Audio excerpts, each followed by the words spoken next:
besoin de toi, maître. Heureuse est la mère qui t'a porté et allaitée. Heureux plutôt ceux qui écoutent la parole de Dieu et qui l'observent.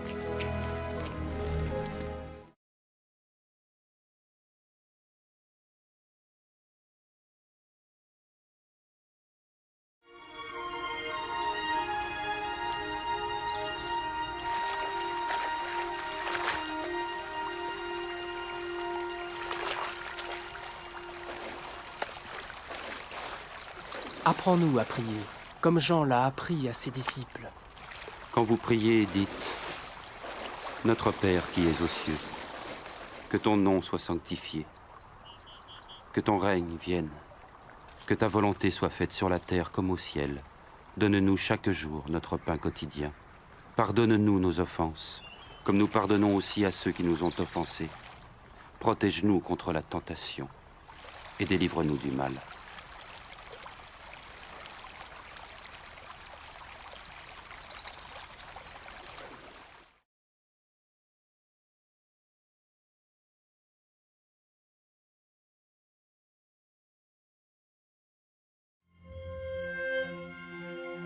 Dans les Saintes Écritures, Dieu déclare que le Messie viendrait pour être le sauveur du monde.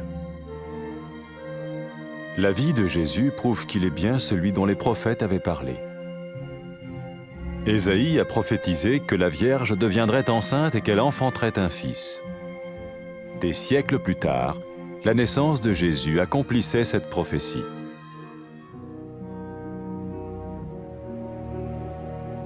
Les Saintes Écritures déclaraient que le saint à naître serait appelé le Fils de Dieu. Cela signifiait que Jésus serait le Fils de Dieu au sens spirituel et non au sens physique. Nous le voyons par sa manière de vivre. Il a guéri des malades, il a pardonné leurs péchés, les a ramenés à Dieu et leur a promis une place dans le royaume éternel de Dieu. Il s'est offert lui-même en sacrifice pour le péché à leur place. Puis il est revenu à la vie, victorieux sur la mort selon le plan de Dieu. Jésus a dit « Personne ne me prend la vie, mais je la donne de ma propre volonté. » La vie de Jésus n'a pas seulement accompli les écrits des prophètes, mais elle a aussi confirmé la vérité de la sainte parole de Dieu. Les prophètes avaient écrit « Ta parole, ô mon Dieu, est parfaite, elle dure à toujours. » Jésus lui-même a dit « Le ciel et la terre disparaîtront, tandis que mes paroles ne disparaîtront jamais. » Jésus est venu pour nous donner la vie dans toute sa plénitude. Et quand l'homme a désobéi à Dieu dans le jardin d'Éden, il a choisi sa propre voie et ses actions l'ont séparé du Créateur.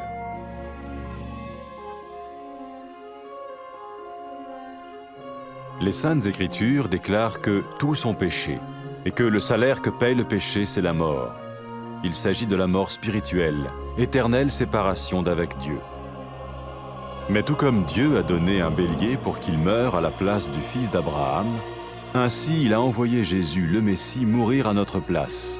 Sa vie, sa mort et sa résurrection restaurent la relation entre Dieu et tous ceux qui mettent leur confiance en lui. Maintenant, non seulement Jésus pardonne les péchés de ceux qui le suivent, mais il les sauve aussi du jugement éternel de Dieu. Ils sont sûrs d'aller au paradis et de vivre avec lui pour toujours. C'est cette vie et cette liberté de la culpabilité et du pouvoir du péché que Jésus offre à chacun aujourd'hui.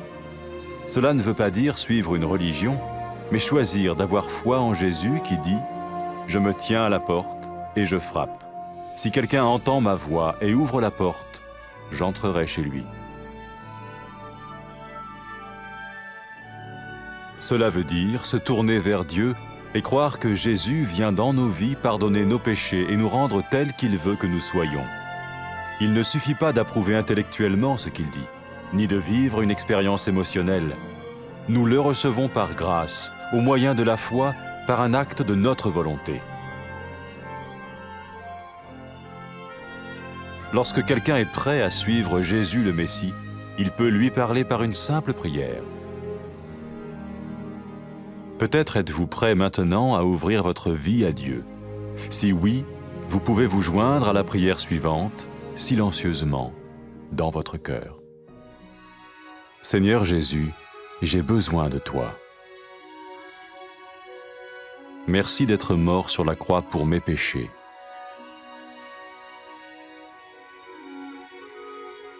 Je confesse mes péchés et je m'en repens.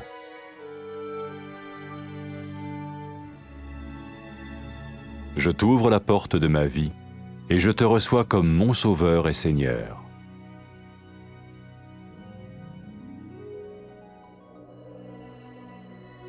Merci de me pardonner mes péchés et de me donner la vie éternelle.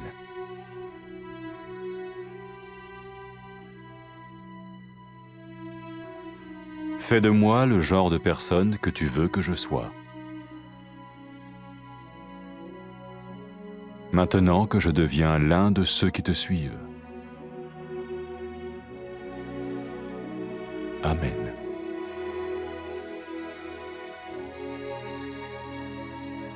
Jésus a dit à propos de ses disciples, « Mes brebis écoutent ma voix, je les connais et elles me suivent. » Pour expérimenter la vie en abondance promise par Jésus, ceux qui le suivent parlent à Dieu chaque jour dans la prière et lisent ou écoutent sa parole. Ils parlent de lui à d'autres personnes et rencontrent régulièrement ceux qui l'aiment et le suivent. N'oubliez pas sa merveilleuse promesse. Tout pouvoir m'a été donné dans le ciel et sur la terre. Et sachez-le, je vais être avec vous tous les jours, jusqu'à la fin du monde.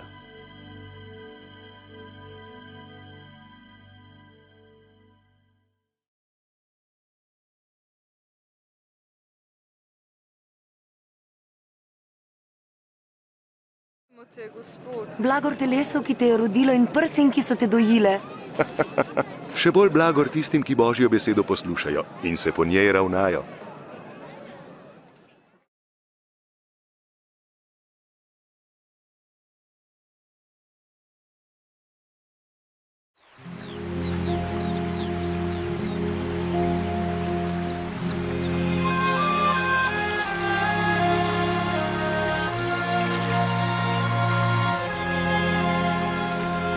Nauči nas moliti, kakor je tudi Janez naučil svoje učence.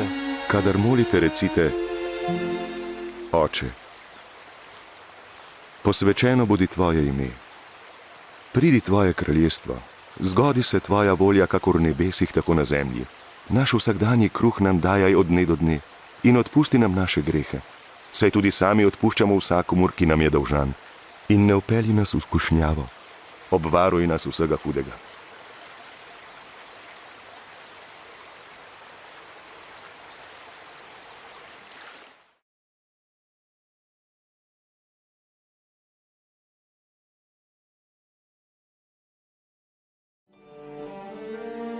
Nekdaj so preroki napovedovali v pismih, da bo Bog poslal odrešenika, ki bo odrešil grešne ljudi in jih spravil z Bogom.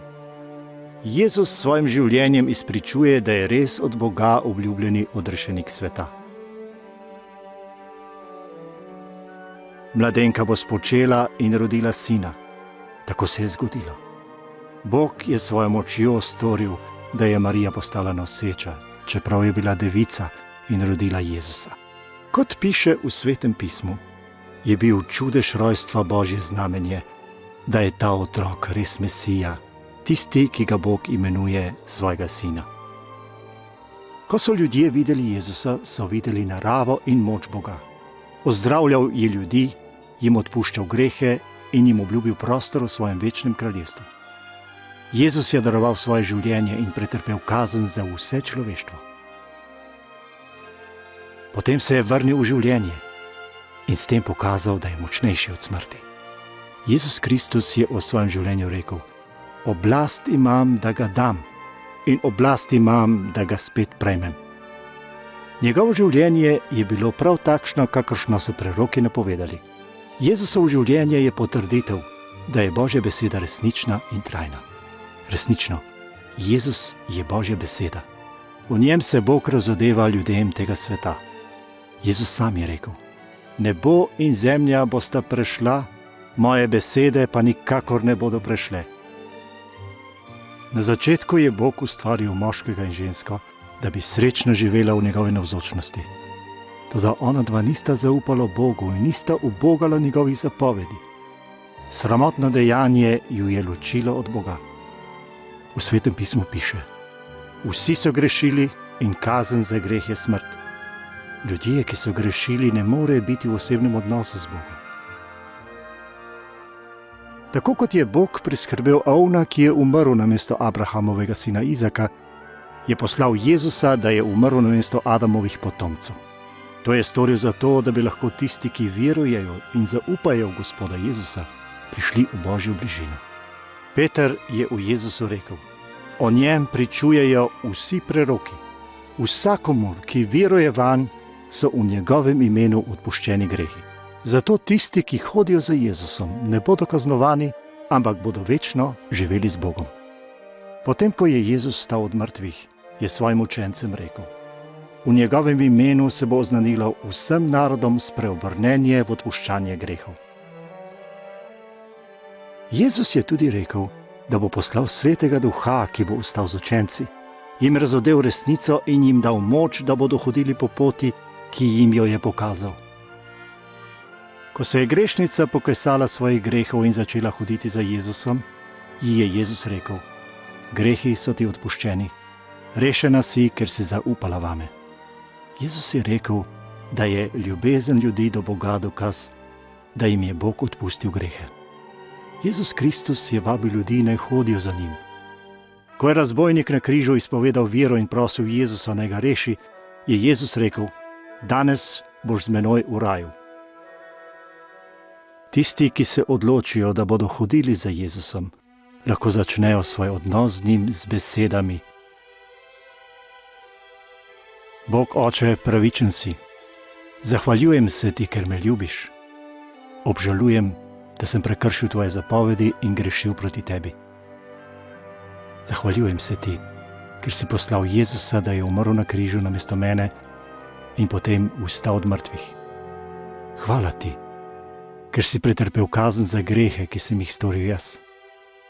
Hočem hoditi za teboj in te sprejeti za svojega odrešenika in Gospoda. Zahvaljujem se ti, ker si mi odpustil grehe in mi odprl pot v tvoje večno kraljestvo. Prosim te, daj mi svojega Svetega Duha, da bo z menoj in me vodil. Naj mi da moč, da te bom ljubil z vsem srcem in živel tako, kot je tebi všeč. Naj te slavijo ljudje po vsem svetu. Amen.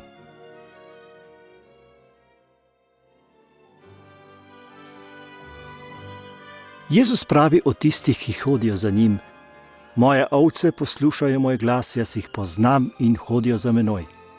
Jezusovi učenci se srečujejo med seboj, se vsak dan pogovarjajo z njim, berejo njegovo besedo v Svetem pismu in o njej razmišljajo, se zgledujejo po njem in drugim pripovedujejo o njem. Jezus jih vodi in krepi z močjo Božjega Svetega Duha, ki prebiva v njihovih srcih. Vedno mislijo na to, kar je Jezus rekel takrat, ko je šel v nebesa. Dana mi je vsa oblast v nebesih in na zemlji. In glejte, jaz sem z vami vse dni do konca sveta.